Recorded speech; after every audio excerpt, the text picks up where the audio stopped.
Γεια χαρά!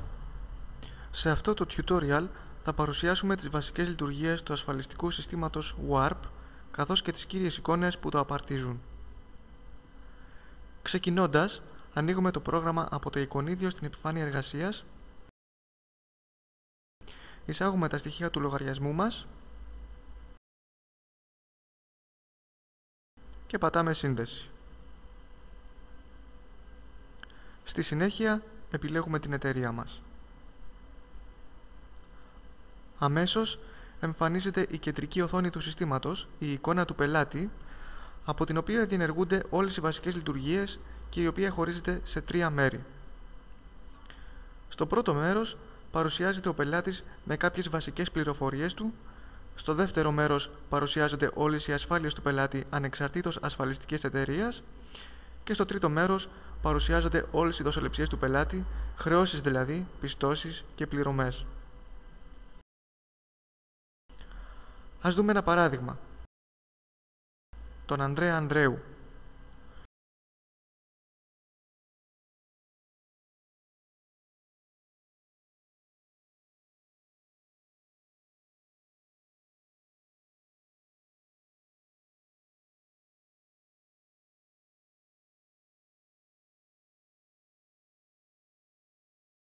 Στο πρώτο λοιπόν μέρος έχουμε τις βασικές πληροφορίες του πελάτη μας.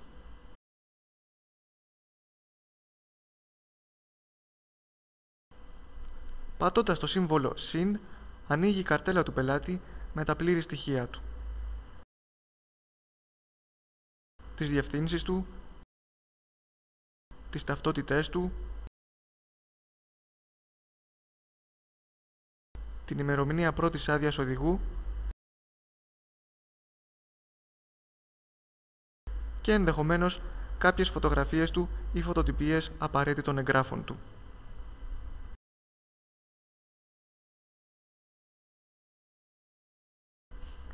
Ο Ανδρέας Ανδρέου έχει πάνω του 4 ασφάλειες. Ας δούμε αναλυτικά κάποιες από αυτές.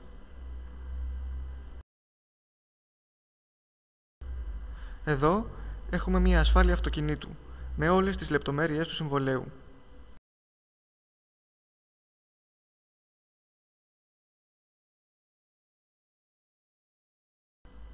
Στο κάτω μέρος έχουμε τις ανανεώσεις του συμβολέου, τα μέμο που αφορούν αλλαγές πάνω στο συμβόλαιο,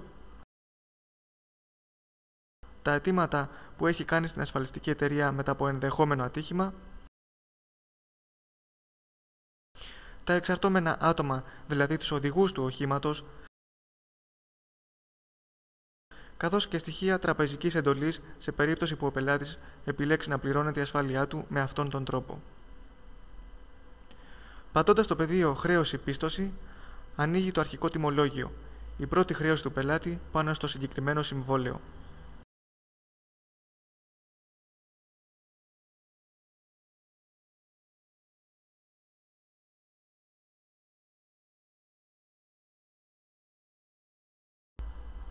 Πατώντας τις τρεις τελείες, ανοίγει ένα παράθυρο με την ανάλυση του ποσού, το οποίο χωρίζεται σε premium, προμήθειες, MIF, χαρτόσημα, καθώς και άλλες χρεώσεις.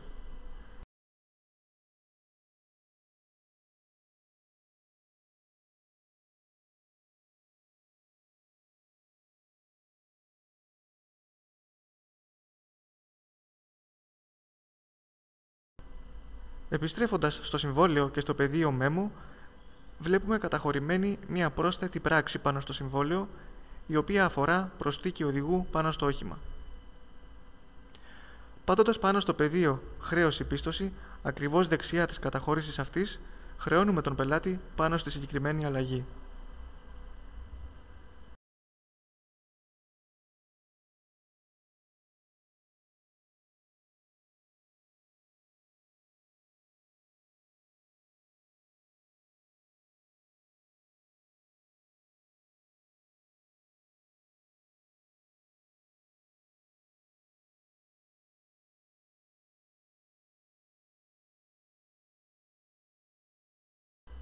Επιστρέφουμε στην εικόνα του πελάτη και ανοίγουμε μια άλλη ασφάλεια που αφορά πάλι μηχανοκίνητο όχημα.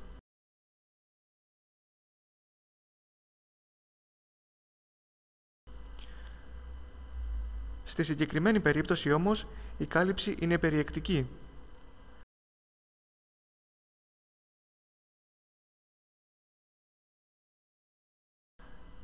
Βλέπουμε πάλι την αρχική χρέωση κατά την έναρξη του συμβολέου.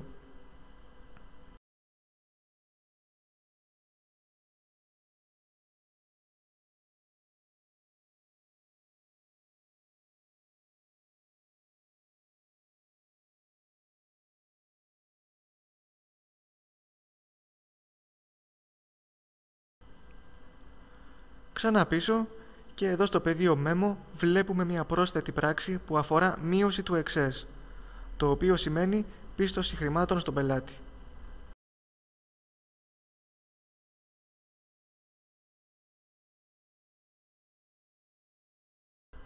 Πατώντας το πεδίο χρέωση-πίστοση, ανοίγει η πιστωτική σημείωση από την ασφαλιστική εταιρεία προς τον πελάτη.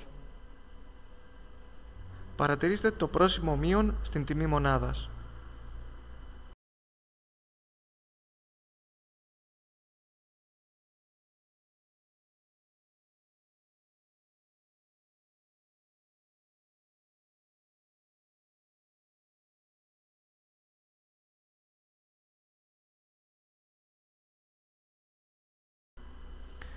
Επιστρέφουμε στην εικόνα του πελάτη και πάμε να ανοίξουμε μια τελευταία ασφάλεια, η οποία αφορά οικία.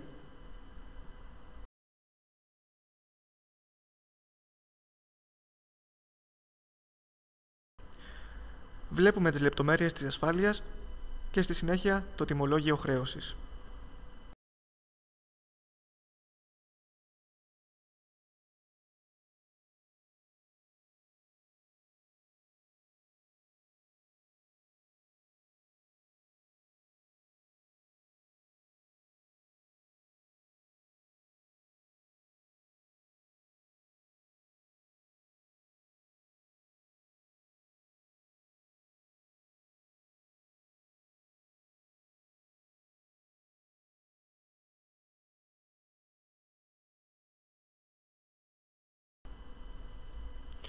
Στο τελευταίο κομμάτι θα δούμε κάποιες πληρωμές πάνω στα τιμολόγια. Αρχικά βλέπουμε την πληρωμή και εξόφληση του τιμολογίου πάνω στην περιεκτική ασφάλεια μηχανοκίνητου, η οποία έγινε με μετρητά.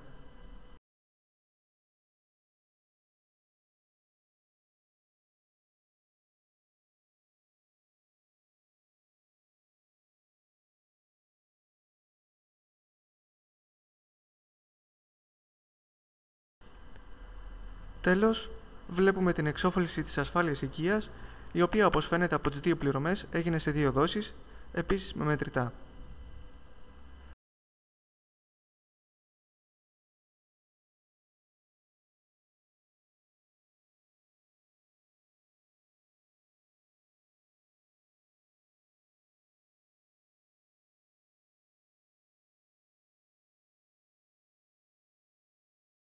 Κάπου εδώ τελειώνει το πρώτο tutorial για το ασφαλιστικό σύστημα WARP.